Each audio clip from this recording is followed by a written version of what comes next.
Awak kena dok gapo ni? Ni kena. Tak kena dok. Dek. Kalau di Kelantan ke, kita banyak juga lah makan gon ni dok. Kalau nak tahu ke ni tupak ni. Tupak kan 3 jenis.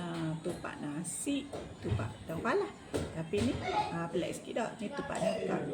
Sebab apa tahu panggil tupak dakak? Sebab ni ke dia ada 2 ni. Dopek kita tepek gini, lepas kita pun ikat dengan tali rafia. Ya dakak ke ni. Gitu. Lepas tu dia panggil tupak dakak. Tupak ni tawar tahu. Makan dengan apa? Dah makan dengan nisa cair. Tahu tak nisa cair? Ni tengok dah.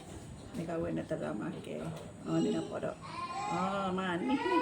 Sebab apa kita makan dengan nisa cair? Sebab tupak dakak ni dia tawar.